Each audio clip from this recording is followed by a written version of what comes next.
सहनाववतु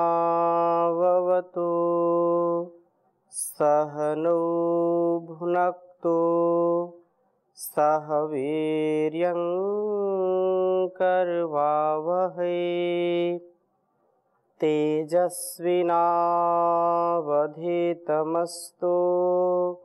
मा विद्विषावहै। ओम शांति शांति शांति।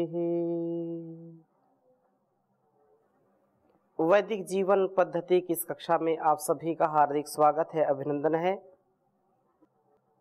हम नित्य नूतन उत्साह के साथ, पूर्ण कृतज्ञता के साथ, आनंद के साथ जीवन व्यतीत करें। प्रभात जागरण से लेकर के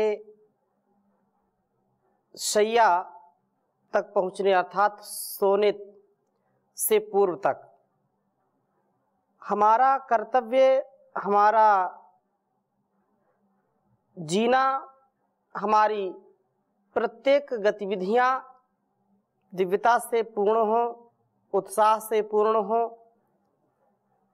एक एक हमारा कर्म, एक एक हमारा जो कर्तव्य है, एक एक शब्द जो हम बोल रहे हैं, एक एक शब्द जो हम विचार कर रहे हैं, एक विचार, आहार बहुत ही विवेक के साथ हमारे जीवन में होना चाहिए।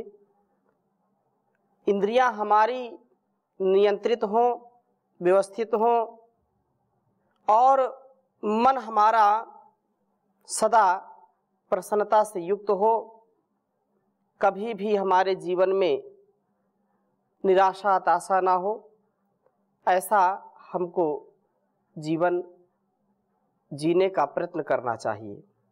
ऋग्वेद के चतुर्थ मंडल का हम स्वाध्याय कर रहे हैं, जिसमें 48वें सूक्त के प्रथम मंत्र का स्वाध्याय हमने पिछली कक्षा में किया था। और ये छोटे छोटे मंत्र हैं, लेकिन अत्यंत ही उत्साह से, मनः प्रसाद के साथ जीने की प्रेरणा देते हैं हमको। हम इनसे कुछ ऊर्जा पा करके, इनके संकेत को समझ करके जैसा जैसा बताया वैसा वैसा करें तो निसंदेह जीवन और यह जगत शुद्धता, पवित्रता, शुचिता से, एकाग्रता, समरसता और एकत्व के भाव से आगे बढ़ेगा, इसमें कोई संदेह नहीं है। आज हम आगे के मंत्रों का स्वाध्याय करेंगे। 48वें सूक्त के दूसरे मंत्र में भी बहुत सुंदर बात कही है। ओम निर्युवाणो असस्तीर्नियुक्ताम इंद्रसारथि वायवा चंद्रेण रथेन याहि सुतस्य पीतये। यह जो वेद मंत्र का अंतिम भाग है, वायवा चंद्रेण रथेन याहि सुतस्य पीतये, ये 3-4 मंत्रों में अंतिम पंक्ति एक साथ ही है। पहला भाव थोड़ा सा परिवर्तित है।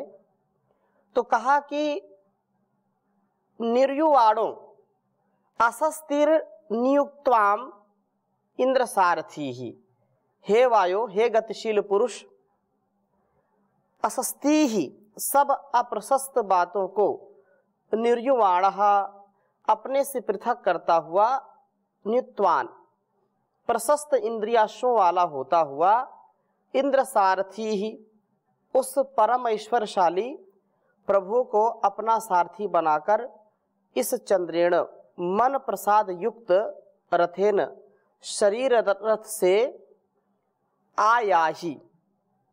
कर्तव्यों के मार्गों में कभी हम उलझे ना, कर्तव्य पथ पर प्रवृत्त हों, कर्तव्यों को करने में प्रवृत्त हों, ताकि सुतस्य पीतये, सोम को शरीर में ही सुरक्षित रख सकें।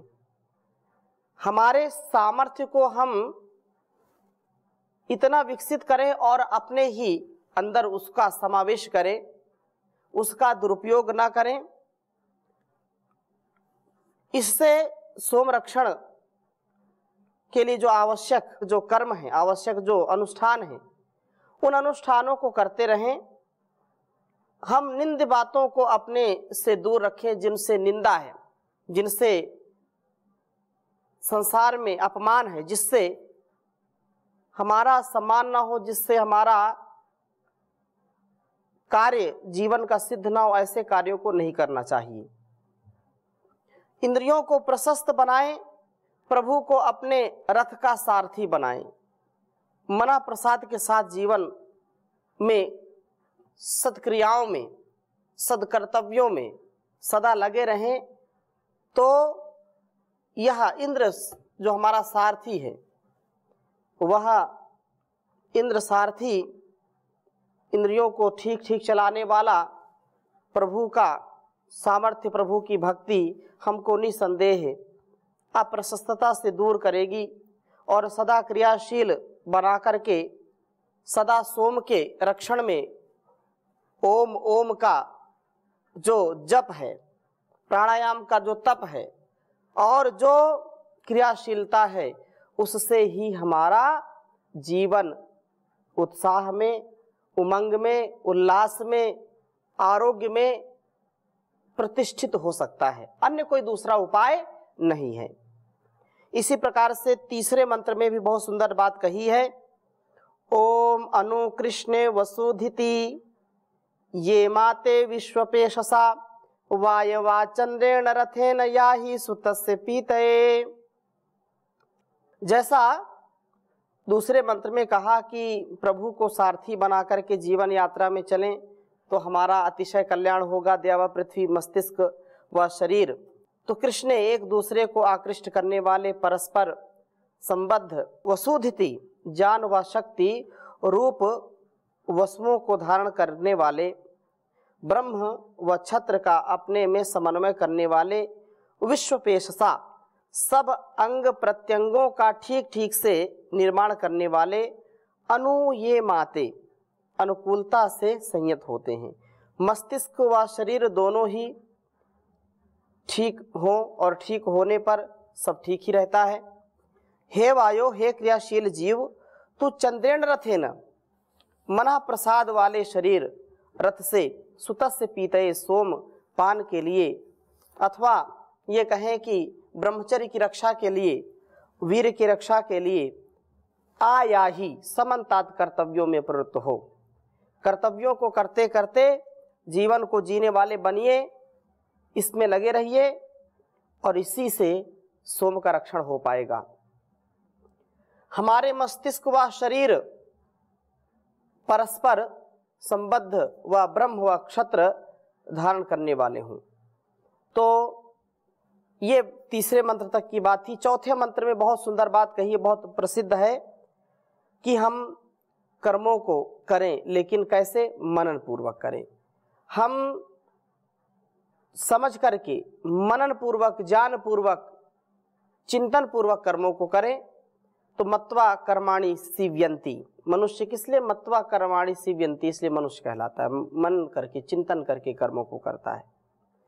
तो चौथा मंत्र आपके समक्ष रखता हूं, इसको लिखता हूं, फिर चर्चा करूंगा। ओम वहन्तु त्वा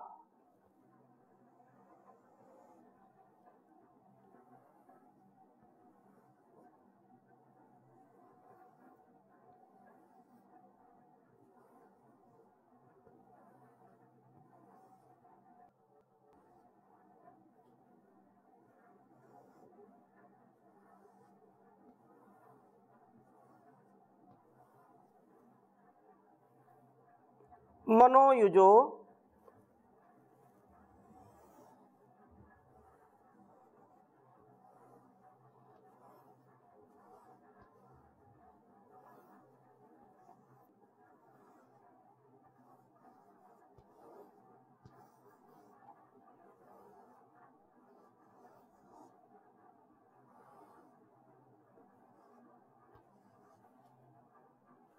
युक्तासो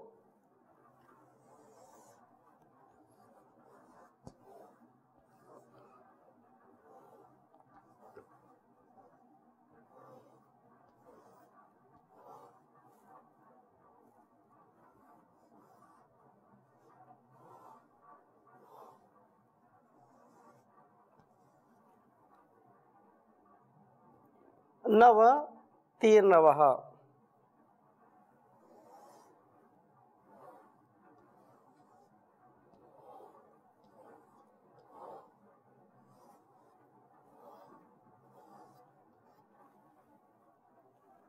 नवतिर्नव।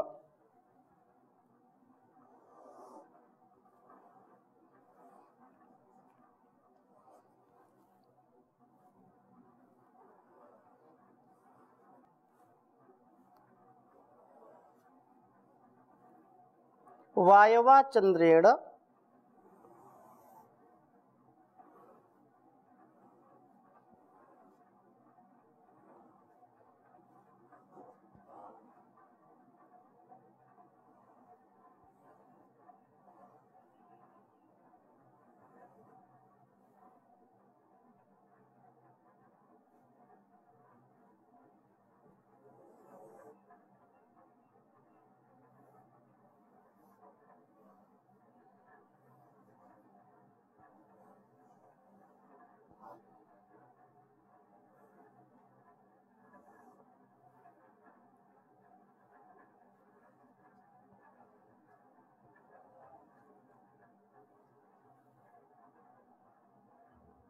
रथेन याहि।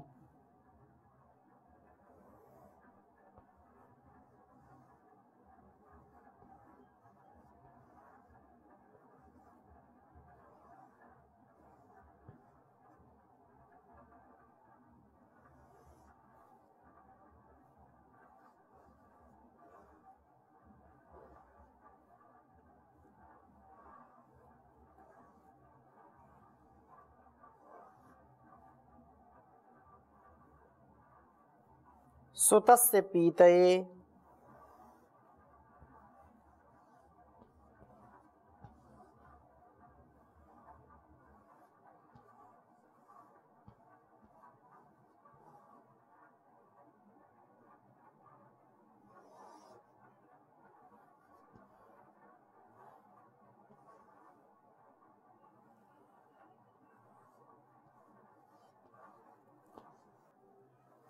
ऋग्वेद के चतुर्थ मंडल का यह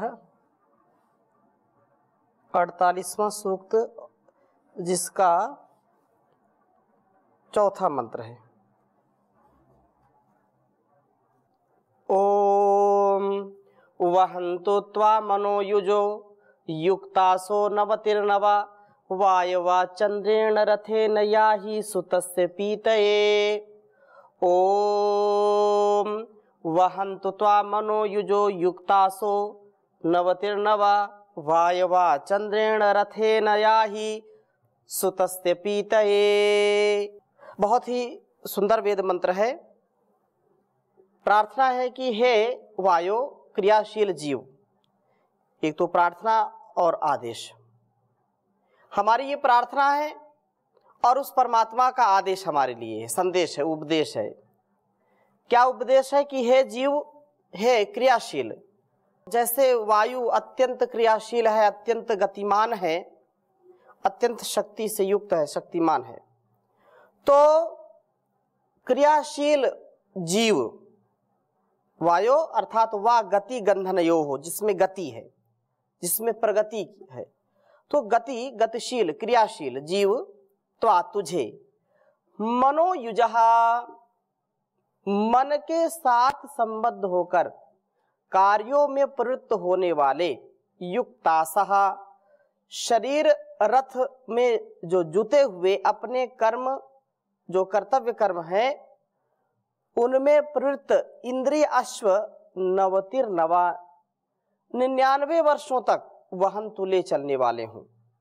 ये जो गतिशीलता है, जो मन के साथ जुड़ करके शरीर रथ को आगे ले जाने में इंद्रिय अश्व इंद्रियाणी हयान आहुर, इंद्रियां क्या है? अश्व के समान है, हयान है। तो ये इंद्रिय अश्व इस शरीर रूपी रथ को 100 साल तक ले जाए, 99 वर्ष तक का यहाँ पर किया है। कहीं 100 तो एक संकेत है, सांकेतिक चर्चा है। तो नवतिर्नवः 99 वर्षों तक वहंतु ले चलने वाले हों, अर्थात जीवन के अंतिम क्षणों तक तू क्रियाशील बना रहा। वहंतु त्वा मनोयुजो युक्तासो नवतिर्नवा, कम से कम 99 साल तक, तो 100 साल तो जीवे में शरदा शतम, तो 100 साल तक का है, तो 99 वर्ष कहा है। तुम्हारे ये इंद्रिय अश्व इस रथ को आत्मानम रथिनम विद्धि शरीरम रथ में हो, तू ये शरीर क्या है, रथ के समान है। तो इस शरीर रूपी रथ को ये इंद्रिय रूपी अश्व कम से कम 99 वर्ष तक स्वस्थ रखें, 99 वर्ष तक इसका संचालन करने वाले हों, अर्थात जीवन के अंतिम क्षणों तक तू क्रियाशील बना रहा। चंद्रेण रथेन, मनः प्रसाद वाले शरीर रथ से तू आया ही, समन्तात कर्तव्य कर्मों में प्रवृत्त रहा, ताकि सुतस्य पीतये, तू सोम का पान करके यह कर्तव्य पारायणता हमें वासनाओं से बचाती है और इस प्रकार से सोम रक्षण के योग्य बनाती है।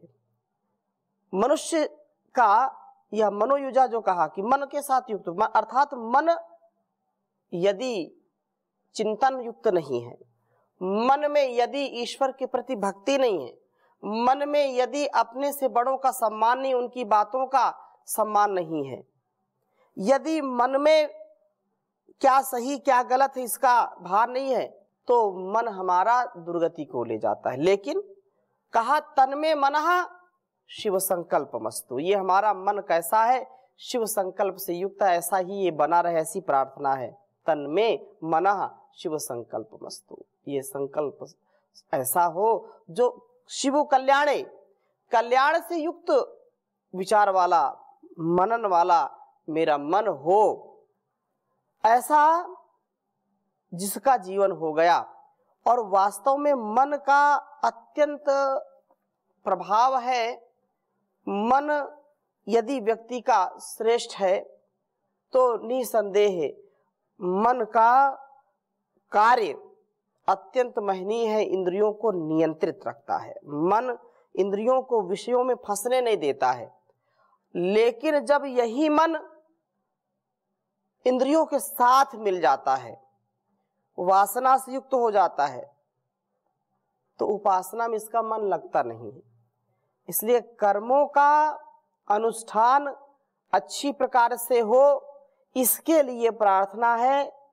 और वेद में भी कहते हैं कुर्वन् निवेह कर्माणि जिजी विशेष शतम समाह एवं त्वयि नान्यथेतोस्ति ना कर्म लिप्यते नरे, कि तुम कर्म करो लेकिन अपने स्वधर्म को आत्मानुकूल, वेदानुकूल, ऋषि प्रोक्त, शास्त्रोक्त ढंग से करो। मनमानी आचरण उचित नहीं है। किसी भी कार्य को करने के लिए पहले विचारो, मनन चिंतन पूर्वक करो। और मनन चिंतन पूर्वक किया हुआ कार्य सोच विचार करे। कहते हैं बिना विचारे जो करे सो पाछे पछताए, काम बिगाड़ो आपनो जग में होत हंसाए। तो जग में हंसी ना हो, हम मन में पहले विचारें कि ये सही है या गलत है। कर्म तो करना पड़ेगा, लेकिन कर्म का मर्म वही व्यक्ति समझता है जो वास्तव में विचार पूर्वक, चिंतन पूर्वक, आत्म अनुकूल आचरण करता हुआ जीवन को जीता है।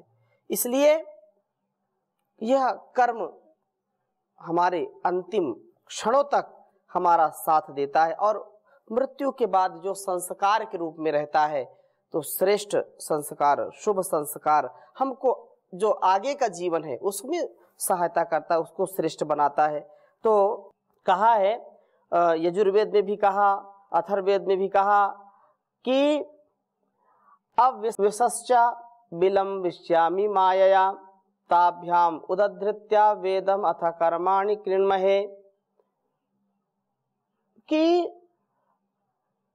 परिच्छिन्न जीवात्मा और व्यापक परमात्मा के रहस्य को मैं बुद्धि के द्वारा प्राप्त कर लेता हूँ। जीव और ईश्वर इन दोनों के विवेचन में वेद को धारण करके फिर हम शुभ कर्मों को करते हैं। अर्थात यह जो उपदेश है, ये वेद का संदेश है, इसको आत्मसात हम करें। ऋग्वेद में भी कहा है, ओम इंद्रम क्रतून आभर पिता पुत्रेभ्यो यथा शिक्षाणो अस्मिन् पुरोहुता यामानि जीवा ज्योतिरसीमहि। कहा कि इंद्र कर्तुम्न आभर पिता पुत्रेभ्यो यथा शिक्षाणो अस्मिन् पुरोहुता यामनि जीवा ज्योतिरसीमहि। कि हे परम ऐश्वर्यशाली परमात्मा, हे प्रभु परमात्मन, आप हमें उसी प्रकार कर्म से युक्त करो जैसे पिता अपने पुत्रों को कर्म में लगाता है। कर्म में, पुरुषार्थ में माता पिता तो लगाते हैं, बेटा ये काम करो, अब गलत कार्य नहीं करना, इस राह पर चलना, ऐसा करना, ऐसा करना, ऐसा करना। एक एक कर्म का, एक एक कर्तव्य का बोध कौन कराता है? पिता कराता है। तो कहा जैसे पिता एक एक कर्म को बताते हैं कि ऐसा करो, ऐसा ना करो। हे परम पिता परमेश्वर, आप तो सबसे बड़े पिता हैं, पिताओं के भी पिता हैं, परम पिता हैं, आप सबके स्वामी हैं, सबसे ऐश्वर्यशाली हैं। तो हे परमात्मन, हे ऐश्वर्यशालीन प्रभु, आप हमें उसी प्रकार कर्म से युक्त करो जैसे पिता अपने पुत्रों को कर्मयुक्त करता है, धर्मयुक्त करता है। हे बहुतों से पुकारे गए ईश्वर, आप हमें व्यवहार मार्ग में शिक्षित करो जिससे हम जीवात्मा प्रकाश को प्राप्त कर सके, हम जीवन को श्रेष्ठतम बना सकें। कर ले भला होगा भला, अंत भला है, बस यही संसार में जीने की कला है, बस यही संसार में जीने की कला है। तो संसार में जीने की कला क्या है? कर ले भला, करो, कर्म करो। कैसे? भले कर्म करो। भला किसी का कर न सको तो बुरा किसी का मत करना, पुष्प नहीं बन सकते तो फिर कांटे बन कर मत रहना। सत्य वचन ना बोल सको तो झूठ कभी भी मत बोलो, बोलो यदि पहले तो लो तुम फिर मुंह को खोला करना। ये संसार ऐसा ही है, और जो विचार पूर्वक करता है वो कभी त्रुटि नहीं करता। तो हम यहीं पर विराम लेते हैं, शेष चर्चा अगले मंत्र में और करेंगे। ओम शांति शांति शांति।